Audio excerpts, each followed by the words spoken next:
थलापति विजय ने खुद को स्टैब्लिश तो तमिल फिल्मों से किया, लेकिन सक्सेस ने उन्हें देश का सबसे महंगा एक्टर बना दिया। आसान नहीं होता एकदम पीक पर जाकर लाइन चेंज करना। थलापति विजय ने बोल्ड स्टेप लिया। थलापति की 69 टाइटल वाली आखिरी फिल्म जन नायकन टाइटल के साथ रिलीज होने वाली है। इसी के साथ विजय ने एक्टिंग को अलविदा कह दिया है। टीवी के पार्टी बनाकर अब तमिलनाडु की राजनीति में फुल टाइम कूद पड़े हैं। बड़ी तैयारी है अगले साल तमिलनाडु में होने वाले विधानसभा चुनाव लड़ने के लिए। ऐसे चुनाव की तैयारी कर रहे हैं जिसमें पूरी ताकत से डीएमके कांग्रेस अलायंस को हराने के लिए बीजेपी भी आई है। बीजेपी की पॉलिटिक्स क्लियर है, जिसके सेंटर में है हिंदू और हिंदुत्व वाली राजनीति। बीजेपी से लड़ने के लिए क्रिश्चियन पिता और हिंदू मां की संतान थलापति विजय ने रमजान के दिनों में बड़ा राजनीतिक धमाका कर दिया। 7 मार्च को विजय ने इफ्तार की बड़ी दावत दे दी। चेन्नई के रायपेटा YMCA ग्राउंड पर 3000 रोजेदारों के लिए विजय ने इफ्तार आयोजन कर दिया। विजय मुसलमान नहीं है, रोजा भी नहीं रखते, लेकिन उन्होंने इफ्तार के लिए पूरे दिन फास्ट रखा। रोजेदारों के साथ ही फास्ट तोड़ा। चेन्नई की 15 मस्जिदों के इमामों को इनवाइट भी किया। देश की राजनीति में लंबा इतिहास रहा है कि मुसलमानों का दिल जीतने के लिए इफ्तार की दावतों का आयोजन होता रहा है।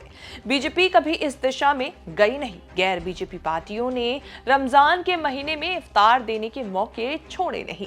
विजय भी इसी राजनीति का हिस्सा बने हैं। थलापति विजय भी मुसलमानों की टोपी पहनकर इफ्तार में पहुंचे, नमाज भी अदा की। अब उनकी सब फोटो सोशल मीडिया में जबरदस्त वायरल है। विजय की इस अदा ने सोशल मीडिया को डिवाइडेड हाउस बना दिया।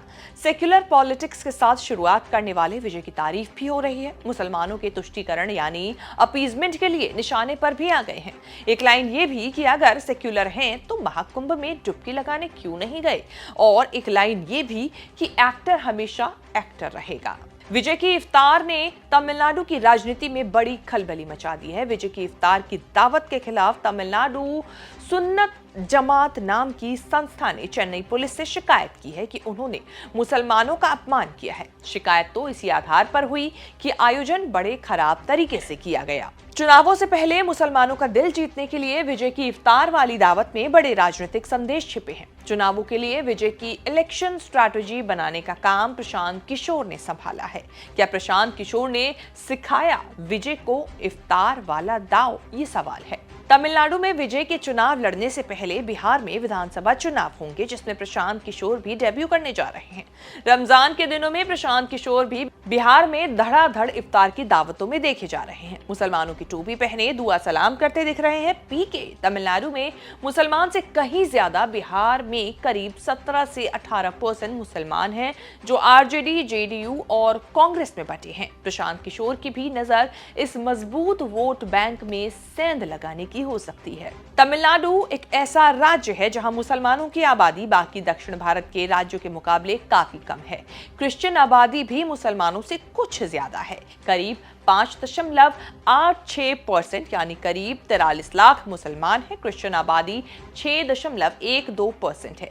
वेल्लोर और रामनाथपुरम दोनों ऐसे जिले हैं जहां सबसे ज्यादा मुसलमान आबादी है। बीजेपी मजबूत नहीं रही, इसीलिए भी हिंदू मुसलमान वाली राजनीति इतनी असरदार नहीं रही। माना जाता रहा है कि हिंदू मुसलमान क्रिश्चियन वोट आसानी से डीएमके कांग्रेस को मिलते रहे और 39 में से 39 सीटें जीतने में कामयाब रहे स्टालिन। पहले बीजेपी की एंट्री, अब विजय के इफ्तार से इस बात के संकेत मिल रहे हैं कि तमिलनाडु में भी हिंदू मुसलमान वाला कार्ड एक्टिव रहेगा।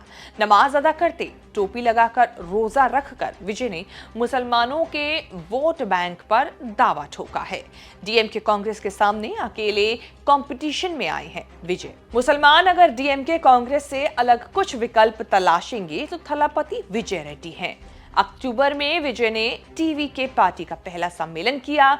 तब भी पार्टी और अपनी इमेज सेक्युलर नेता के तौर पर पेश की।